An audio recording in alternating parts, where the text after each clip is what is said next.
Supreme court के chief justice D Y Chandrachud ने अपने सख्त फैसलों और टिप्पणियों को लेकर अक्सर चर्चा में रहते हैं। सीजेआई चंद्रचूड़ ने इस बार वकीलों की हरकत पर टिप्पणी करते हुए उसे चिंताजनक करार दिया है। उन्होंने कहा कि न्यायपालिका के कंधे चौड़े हैं और वह तारीफ के साथ ही आलोचना भी स्वीकार कर सकती है, लेकिन लंबित मुकदमों या फैसलों पर वकीलों की टिप्पणी करना बहुत चिंताजनक है। सीजेआई चंद्रचूड़ ने कहा कि बार के पदाधिकारियों और सदस्यों को न्यायिक निर्णयों पर प्रतिक्रिया देते वक्त यह नहीं भूलना चाहिए कि वे अदालत के अधिकारी हैं, आम आदमी नहीं। CJI Nagpur high court bar association के शताब्दी वर्ष समारोह को संबोधित कर रहे थे।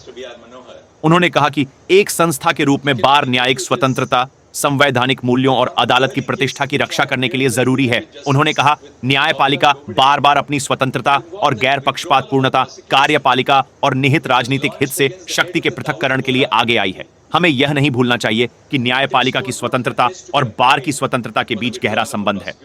एक संस्था के रूप में बार की स्वतंत्रता, न्यायपालिका की स्वतंत्रता, संवैधानिक मूल्यों और अदालत की गरिमा को बनाए रखने के लिए आवश्यक है। सीजेआई चंद्रचूड़ ने कहा, एक जीवंत और तर्कपूर्ण लोकतंत्र में अधिकांश लोगों की एक राजनीतिक विचारधारा या झुकाव होता है। अरस्तु ने कहा था कि मनुष्य राजनीतिक प्राणी है। वकील कोई अपवाद नहीं है। हालांकि बार के सदस्यों के लिए किसी की सर्वोच्च निष्ठा पक्षपातपूर्ण हित के साथ नहीं बल्कि अदालत और संविधान के प्रति होनी चाहिए।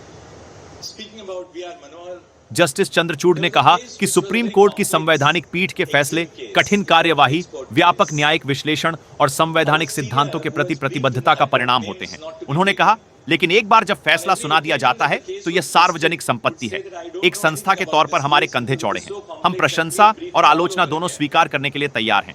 उन्होंने कहा कि लेकिन बार एसोसिएशन के सदस्य और पदाधिकारी होने के नाते वकीलों को अदालत के निर्णयों पर प्रतिक्रिया देते समय आम आदमी की तरह टिप्पणी नहीं करनी चाहिए।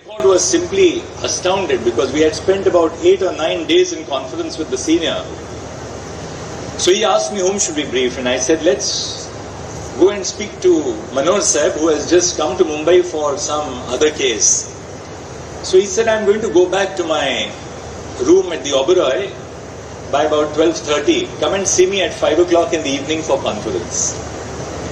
At 5:30 when we went to Mr. Manohar's room, he was completely ready with the facts and the law.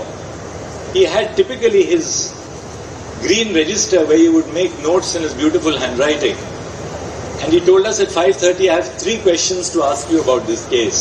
That's all that you need to answer. I'm ready with the case.